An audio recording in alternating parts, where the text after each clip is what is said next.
Hello, this is Rich Finding Genius podcast, now part of the Finding Genius Foundation. And I have a returning guest. I think it might be his fourth time, but he's got a lot to say. David Olney. He's an associate lecturer at the University of Adelaide. He's on a board called the Politics and International Relations, like his board or organization called POLIR, POLIR. No, it's not a well-conceived acronym. What I found in talking to David is that he's just, he's blind, so he can't see, but I think his other abilities have really risen and, gotten very strong. And one of those abilities is seeing things in a very unusual way, in a very informative way that most people won't think about. So I wanted to talk to him today about the COVID situation worldwide, because I just know he's going to have some super interesting insights. So Dave, thanks for coming again. Thank you for inviting me back, and thank you listeners for listening. Yeah. And again, you're in Australia, so you'd have a very interesting perspective, but take me through the beginning of COVID. What did you hear and what did you experience, and what were your thoughts initially, January, February, March last year, and then how did they evolve?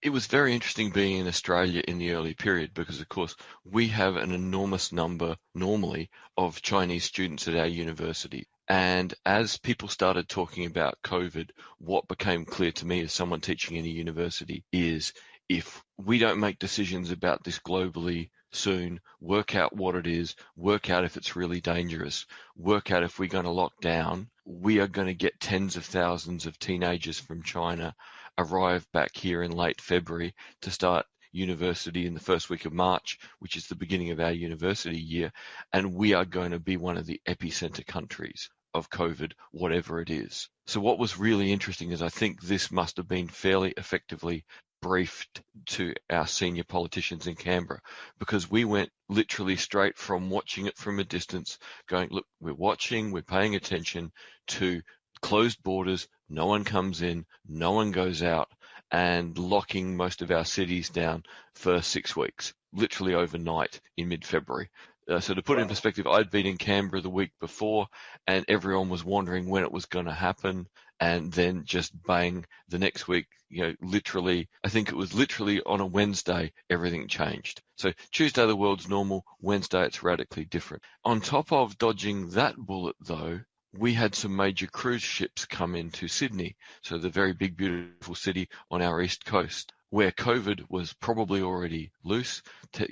Ship's crew had no ability to test yet, and they let 1,000 passengers wander around Sydney for 3 days. And that was really our first big outbreak, is that from that, it got loose in Sydney, and it got loose all over Sydney. So in the combination of having just gone into lockdown, we also had a city where, despite having apparently jumped early, it was everywhere. So we had the interesting thing of shutting Australia down, but also watching a city where it got loose, and then having that repeated in Melbourne later. Melbourne got a second wave, ended up under lockdown for, I think, 108 days. A very serious lockdown. In the beginning, people, the experts were saying 2 weeks to flatten the curve. Why does it turn into 100 days, 200 days, 300 days for some countries? I think the problem we've had everywhere, and you can see, really, the biggest thing about COVID to me seems to be how a population do or don't take instructions is the difference between things going well and things going very badly. So the whole thing of mask wearing, we can see that some countries say that everyone should wear a mask and the infection rate just keeps going through the roof.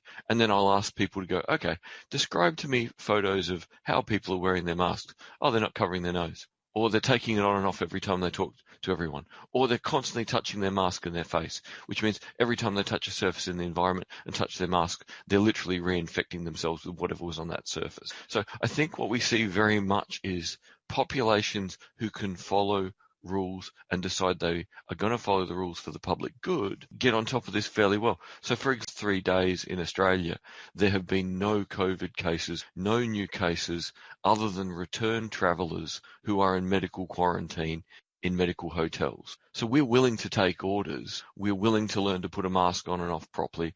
We're willing to work from home. We had the advantage of having a digital economy where a huge number of Australians could work from home.